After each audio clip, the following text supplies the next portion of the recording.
What's up, everybody? Welcome back to the Collective Podcast. Today we're going to be talking about something that you probably don't love to do. And if you're being completely transparent with yourself, you're farming it out to other people and wondering why it's not working. And so we're going to talk about and unpack the art of engaging. Shane, why is this one of the areas that we want to so desperately give away and have nothing to do with? Well, most people don't know what to say. And when you're going to be engaging with people, it's kind of like the guy who's like, I don't know what to do with my hands. Yeah. What do I do with my hands? The reality is that's one of the most important commitments you can make is to having a consistent engagement strategy in your business. Yeah. But people oftentimes have conversations with themselves and they'll say, I don't know what to say. I don't add any value. What I say doesn't matter. This person, these people, this group doesn't want to hear from me. I'm just bugging them. And the reality is when you make a personal commitment, you're just making a personal commitment. Right. You're making a commitment that I'm going to show up on the corner and spin my sign every Sunday. And lo and behold, if you do that every Sunday, you're going to get business. And so it's a combination of not knowing what to do and not thinking that what you do matters. Yeah. And oftentimes they think it doesn't matter, not because it doesn't matter, but because they don't do it enough for it to actually matter. Right. Yeah. We show up to the gym 3 times. We didn't lose 50 pounds. And so now all of a sudden this is a stupid strategy. Gym Maybe doesn't it works work for you, but it doesn't work for me. Yep. My body just doesn't want to lose weight. Yeah, my body won't lose weight, right? It's not me, it's everything else around me. And so and here's the reality. I don't know if there's a more important skill for salespeople to use on the daily than the art of engaging. Yep. Because engagement isn't just calling somebody, texting somebody, posting about something, direct messaging someone, meeting with someone. It's all of the above. Right.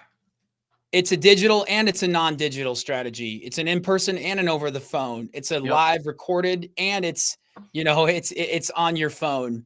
And so this is where what happens is because people they do this naturally.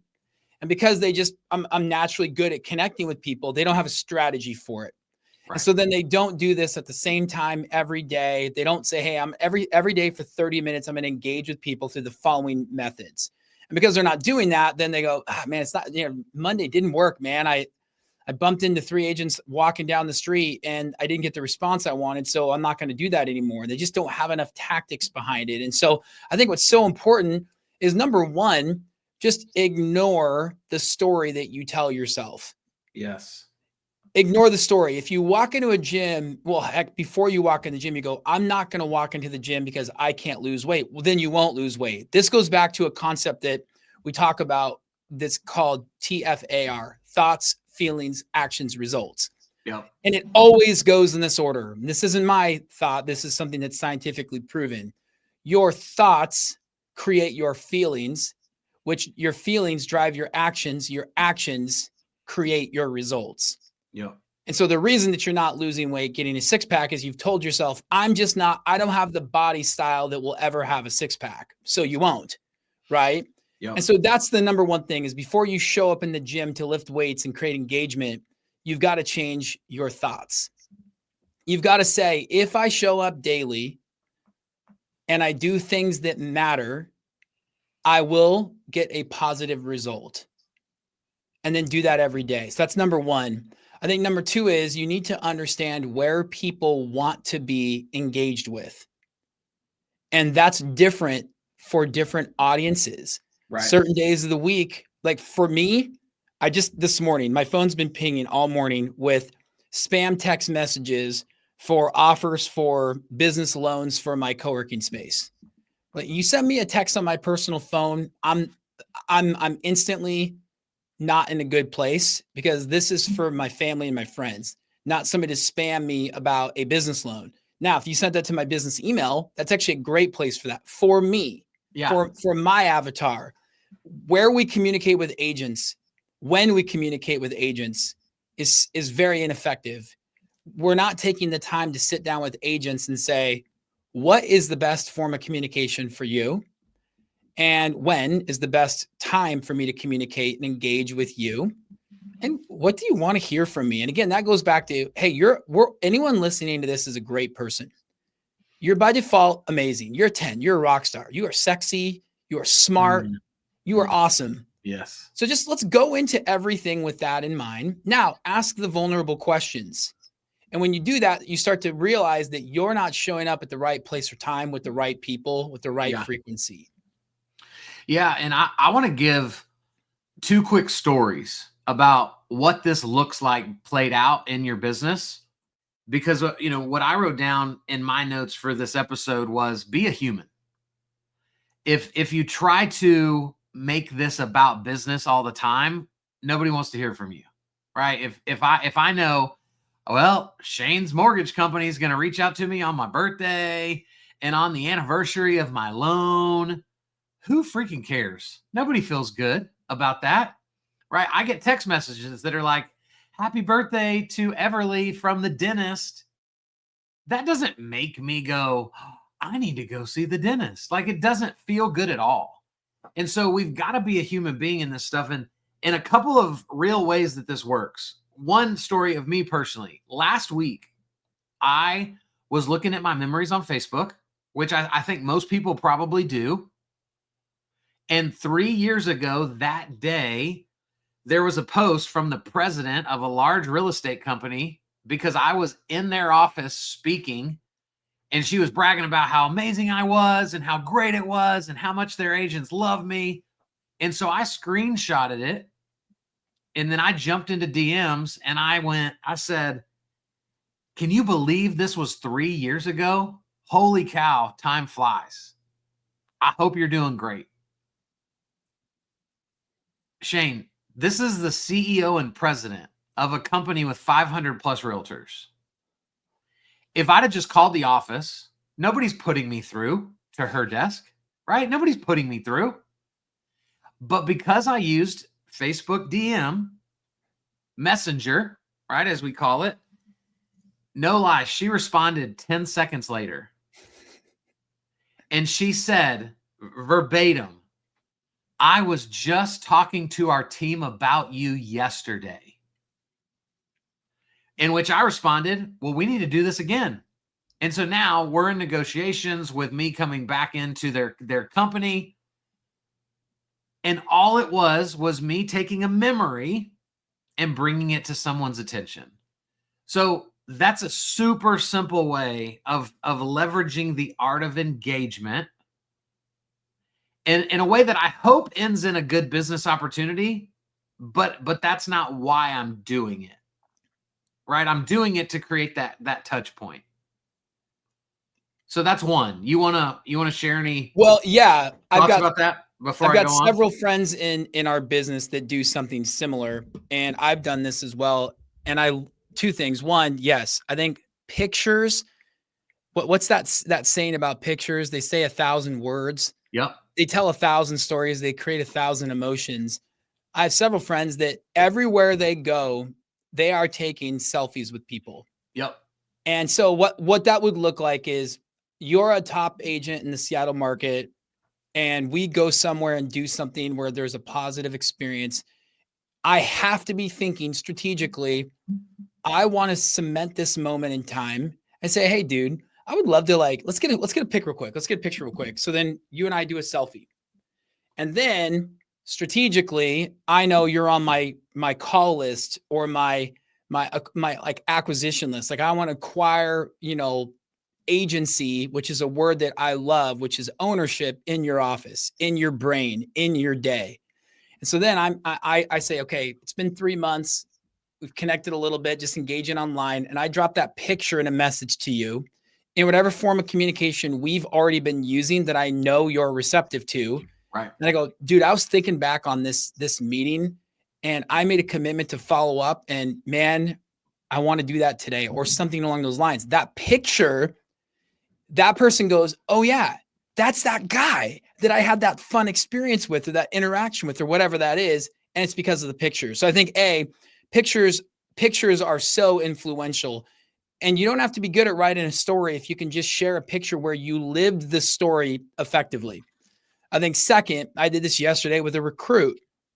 I own just a small brokerage in Seattle. And so we're looking to grow it a little bit on the West Coast. And I have an LO who worked for me years ago, moved out of state. I still keep in touch with them. And it was their birthday yesterday. And we've talked about this before. One of the simplest ways to engage with people is on days that matter to them, or days that should matter, but maybe they're in a space in life where they don't have people speaking into their life. And this is important. Birthdays is one of them, anniversaries, kids' birthdays, things like that. And so I was at my church. I was working security at my church, walking the halls. And I just get on my phone. I'm like, hey, bro, I was thinking about you. I said, it's your birthday, man. I still was thinking about that time that you impacted my day, et cetera, et cetera. Man, I hope it's a blessed day. To your point, 11 seconds later, 20 seconds later, the guy responds, thank you, bro. That means so much to me. Right. And that's the end to then say, dude, can we rekindle a conversation? And again, that's where if I go into it thinking I'm a great dude, I'm awesome, I have value, then I'm going and saying, hey man, I appreciate you, I value you. Can we reignite that conversation? Can we talk again about that partnership? Can we talk again about you joining the team? Can we talk again about me teaching at your office? Can we talk again about why we didn't get you pre-approved?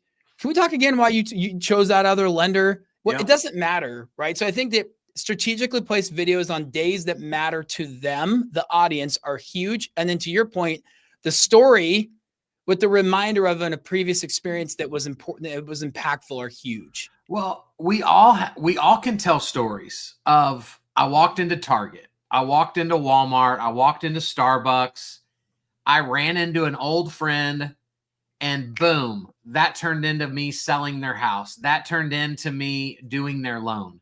Everybody has stories like that. Shane, what's crazy to me is that most people don't see the similarity in those are just chance, right? They're random. When we're doing this daily, using memories, sending a random video to check in on somebody, we're essentially giving ourselves 10 random moments a week, if that's how many times you do it, to create the same experience that randomly happened through Target, right? We're creating those, which is why we know they're so powerful. And it's bewildering to us as to why so many lenders are not doing them at all, which is why this was the episode that we wanted to record today. Yeah, and I think you mentioned this earlier briefly, but it's really not about business. Right. The business is a byproduct of creating a positive experience outside of business. Yeah. When you create a positive experience outside of what you do or what you sell, when they need what you do or what you sell and you're staying in front of them, they're going to use you. I could sit down with 100 people and say, hey, you've got two options. One is $1, one is 99 cents. The one who's $1, you know them, they're in your market, that company does charitable work, they're engaging with you. They sent you that really cool personal video on your son's birthday. They sent a handwritten card to celebrate your 27th wedding anniversary. Which product do you choose? They're going to choose the $1 over the 99 cents product. Right. They'll choose a more expensive option. Again, to a point, they'll choose a more expensive option when you're doing things to engage with that avatar in the right way, authentically, not about business. That's it. And guys, I've got another story. I'm going to save it. I'm going to make you wait. I'm going to leave it as a cliffhanger because this story will help you land possibly 14 extra transactions a year that you wouldn't have otherwise. And how much did it cost? Nothing. It was free 99. So keep paying attention, keep listening. If you want to know that story, we hope you learned some today. We appreciate you being a part of this community. If this is your first time connecting to Shane and I, please go to thecollectivecoaching.com. Check out what we do. We've got an unbelievable coaching program for loan officers that is unlike anything you've seen before. I can promise you that. We'd love to talk to you about it in the future. Until then, we'll see you on the next episode. Bye, everybody.